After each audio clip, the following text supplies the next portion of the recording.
Assalamualaikum warahmatullahi wabarakatuh. Selamat pagi anak-anakku.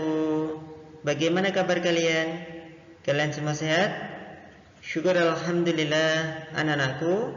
Hari ini Senin 26 April tahun 2021. Kita akan belajar tema yang ke-9, benda-benda di sekitar kita. Subtema yang kedua, benda dalam kegiatan ekonomi. Pembelajaran yang keempat. Sebelum materi pada yang sampaikan, mari kita berdoa kepada Allah Subhanahu wa taala, meminta kemudahan dengan harapan kalian nanti mampu memahami apa yang Pak Danang sampaikan melalui video ini. Mari kita berdoa. Berdoa mulai.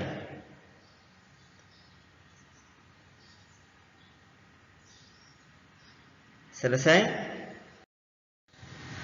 Anak-anak, materi pembelajaran kita pada pagi hari ini yang pertama, jenis iklan berdasarkan isinya.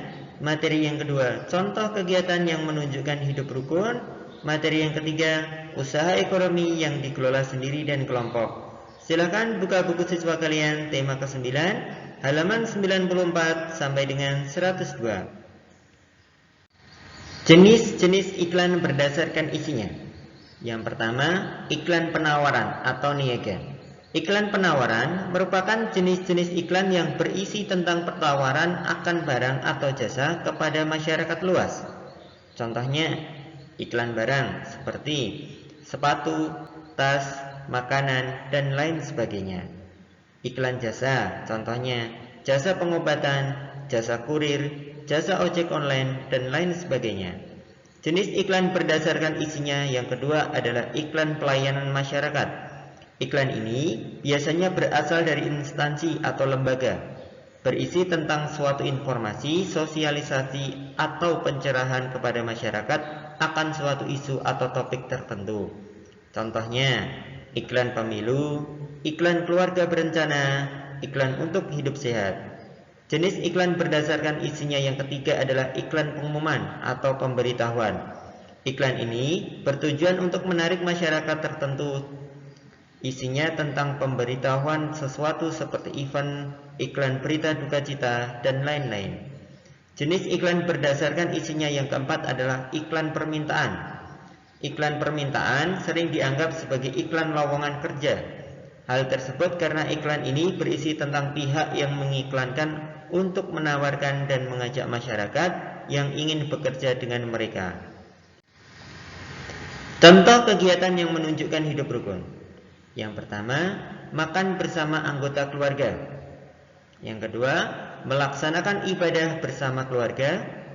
Yang ketiga, menolong tetangga yang sakit. Yang keempat, mengikuti kegiatan ronda malam.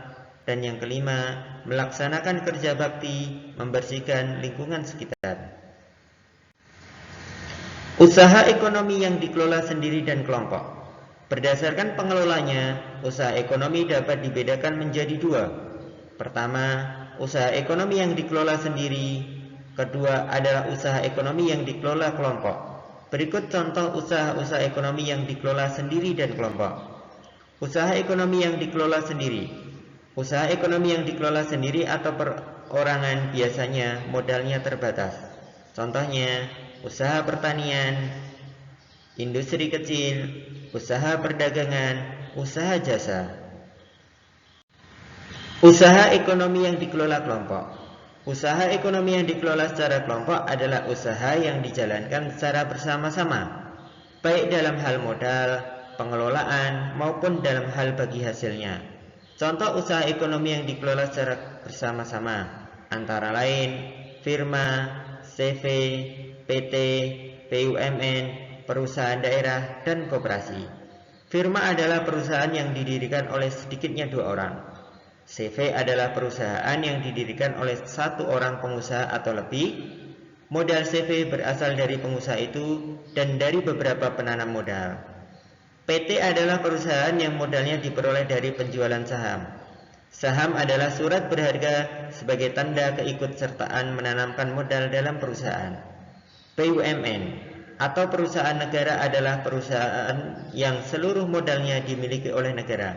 Ada 3 bentuk perusahaan negara, yaitu perusahaan jawatan atau perjan, perusahaan umum atau perum, dan perusahaan perseroan atau persero. Perusahaan daerah adalah perusahaan yang modalnya dimiliki oleh pemerintah daerah. Tujuan pendirian perusahaan daerah adalah turut melaksanakan pembangunan ekonomi daerah dan pembangunan ekonomi nasional. Koperasi adalah suatu usaha bersama dalam bidang ekonomi. Kerjasama dalam koperasi berdasarkan prinsip saling membutuhkan dan kesamaan kebutuhan anggotanya. Di Indonesia ada 5 bentuk koperasi, yaitu koperasi konsumsi, koperasi simpan pinjam, koperasi produksi, koperasi jasa, dan koperasi serba usaha. Tugas untuk kalian yang pertama, sebutkan 3 contoh iklan berdasarkan isinya.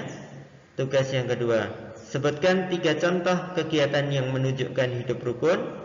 Dan yang ketiga, sebutkan 3 macam koperasi.